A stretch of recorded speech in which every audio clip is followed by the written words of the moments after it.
Welcome to MJ's Art Law. And then I just decided, actually right before the Sundance Film Festival, literally 2 days before I went to go to Sundance, we shot that new ending where I walk. I don't want to give it away too much for those who haven't seen it, but did a pickup shot literally 2 days before the Sundance Film Festival. We have a few minutes left, Jonathan. I want to know what's next for Jonathan Caouette. What's next for Jonathan Caouette? This is so surreal, by the way. It's like I've done so many of these, but it's like it just never ceases to amaze me. Thank you for having me here, by the way. I haven't really said that yet.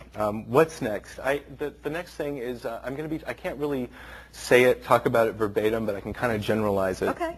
I'm going to be taking 3 major motion pictures that were all made in succession from the early 70s, and they all star this one very, very well-known, famous Texas actress who actually sort of assumes the same aesthetic throughout all of the films, even right down to her accent, her hair length, and even who she is as a character denotes a sense of scapegoatism. I don't know if you guys have figured it out yet.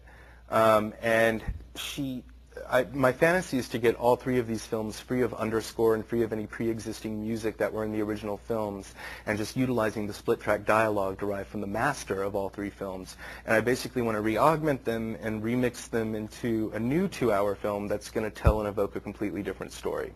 So it's and David Lynch's producers producing it. David Lynch is producing. Not David Lynch, but his producer, a guy by the name of Yanni Savatsa, who produced the whole Twin Peaks series and Wild at Heart. What did Woody Allen did one? What's up, Tiger? What's up, Tiger Lily? Tiger Lily, yeah. Kind of a similar concept. Wow.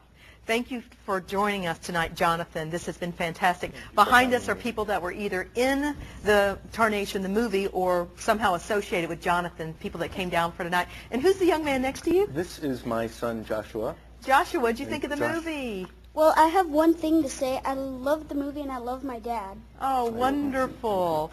And Jonathan, who made your origami?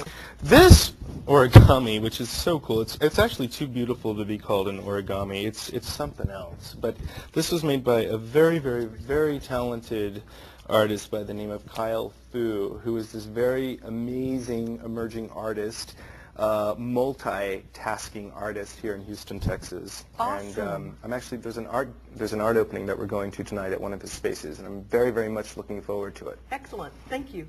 Well, thank you. Thank you all for joining us. And remember, when someone asks you, what's the difference between an artist and a starving artist, tell them it's about an hour and it's called MJ's Art Law.